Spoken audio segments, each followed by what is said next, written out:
Sodoma e Gomorra, quando é que eles deveriam ter sido destruídos? É uma pergunta bastante interessante. Sodoma e Gomorra já era para ter sido devastada, destruída, porque já estavam cometendo pecados ali já estavam sinalizando. E a gente pode tirar muitas aplicações sobre Sodoma e Gomorra. A gente fala só da destruição que Deus mandou fogo e enxofre, mas olha, já estava acontecendo uma guerra. Isso para mim faz pensar muito sobre Salomão.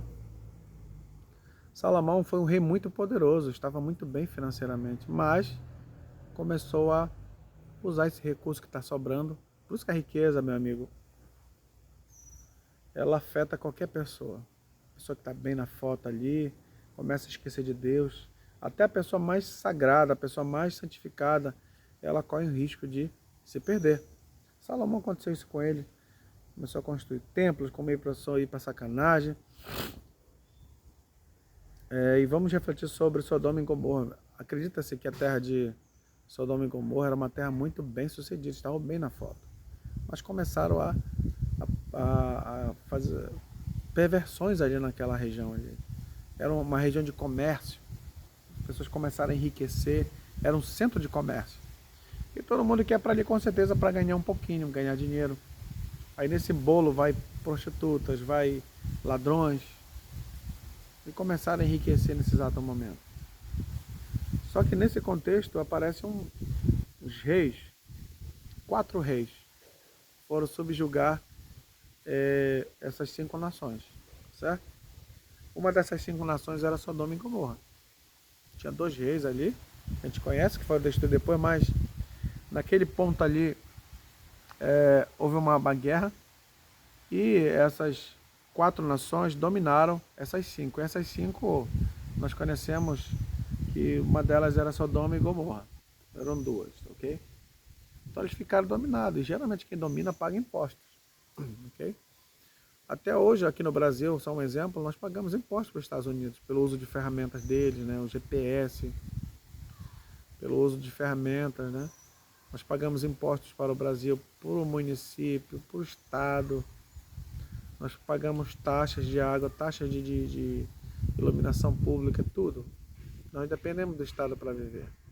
Existe alguém administrando. E só que chega um momento que os impostos começam a aumentar e a capacidade de pagamento começa a diminuir. E a pessoa se aborrece. Aqui esses 5 reis se aborreceram com esses 4 reis aqui. Anrafel, rei de Siná, Arioque, Kedorlaomer, Tidal, que era o rei de Goim. Então esses reis aí, esses 4 aí, guerrearam contra essas 5 cidades e começaram a cobrar impostos delas ali. Chegou um momento que eles se aborreceram.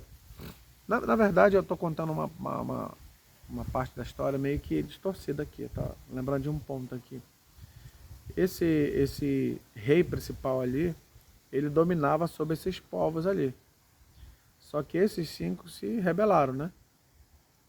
E ele chamou mais outros reis para guerrear contra esses 5 ali. Ok? É sempre assim. E nesse ponto aí, houve a batalha, houve a guerra, certo? E se a gente fazer remontar a história, o Ló e o Abraão tinham se separado. E o Ló fica onde? Bem perto da cidade de Sodoma e Gomorra, porque é uma cidade comercial, atraente. É uma cidade que tem parque de diversões, né? Que tem quedas d'água, que tem comércio muito fácil de comprar o feijão, o seu arroz. Você chega lá, leva seu animal, você troca. É muito fácil, tem negociações, tem moeda, tem ouro. Ficar próximo das civilizações sempre é bom. Só que a cidade estava prestes a acontecer uma guerra. E nessa primeira situação de guerra vieram os reis lá. E a primeira pessoa que estava na frente lá que foi dominada foi quem estava lá dando sopa ali facilmente? O Ló. O Ló e toda a sua riqueza ali. Eles levaram, foi tudo ali. Levaram tudinho as riquezas de Sodoma e Gomorra e também de quem estava ali na frente, né? O Ló. O Ló foi levado cativo ali, nós sabemos do que aconteceu. Tem um assunto bastante interessante aqui no meio, que eu não vou entrar, sobre essa questão aqui da oferta que Melquisedeque recebeu, Aqui nós podemos comentar sobre o que foi que Abraão fez com essa grana toda que ele pegou, porque querendo ou não, aqueles reis ali tomaram tudo que tinha de Sodoma, Gomorra, que mais? Do rei de Bela, de Zeboim, de Sinabe e Sodoma e Gomorra. Eles tomaram tudo que eles tinham ali, tudo, tudo, tudo. Logo, estava tudo na mão de quem? De Abraão. Miraculosamente, Abraão levou mais de 300 homens, juntou um exército enorme. Eu perguntaria para você, guerra, gasta ou não gasta dinheiro? Gasta muito dinheiro, meu amigo. Imagina você manter 1000 homens ali, comendo marmitex de manhã, um marmitex enorme, que homem come muito, um marmitex meio-dia e um marmitex uma janta à noite. 3 refeições ao dia. E eu perguntaria para você quanto Abraão gastou nessa guerra aí. Depende do dia, se foi uma semana de guerra, suponhamos que tinha 1000 homens,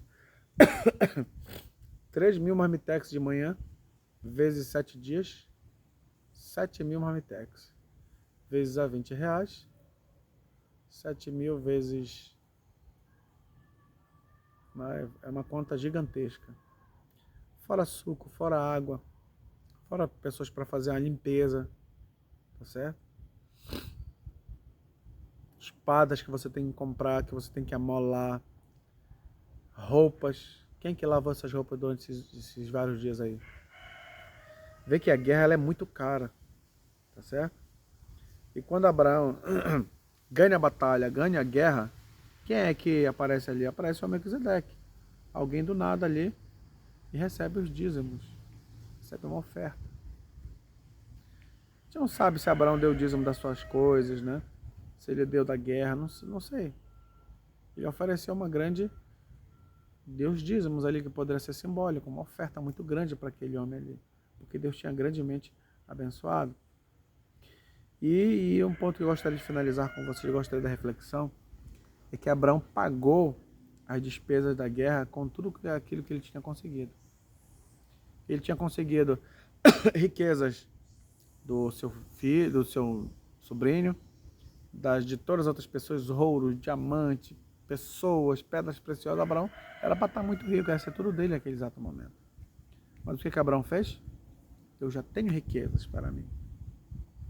Eu vou fazer o seguinte, eu vou tirar as despesas da guerra daí, do que foi conseguido. Eu vou tirar um pouco da tudo ali.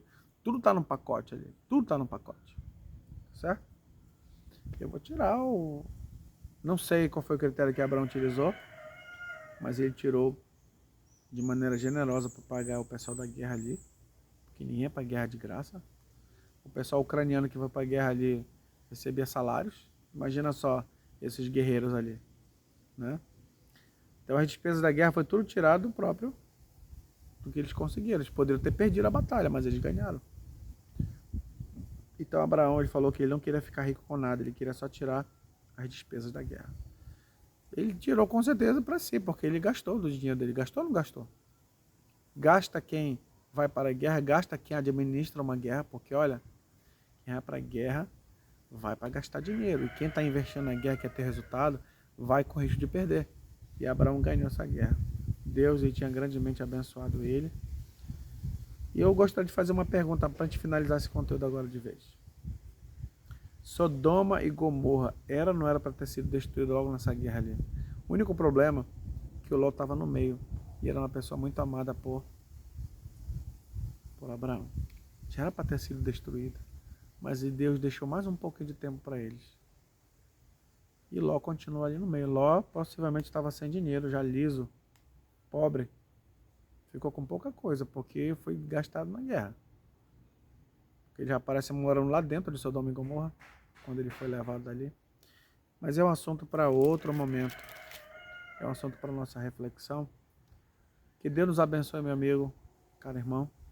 Possamos refletir na palavra de Deus. Se você tirou alguma lição para a sua vida, eu já tirei muitas para a minha vida. Que isso seja gravado em nossos corações. Muito obrigado por sua companhia. Se você não faz parte dessa rede social, se inscreva. Para você ficar sempre recebendo os novos comentários, né? Seja abençoado todos os dias com esses vídeos. Muito obrigado e um forte abraço e até a próxima.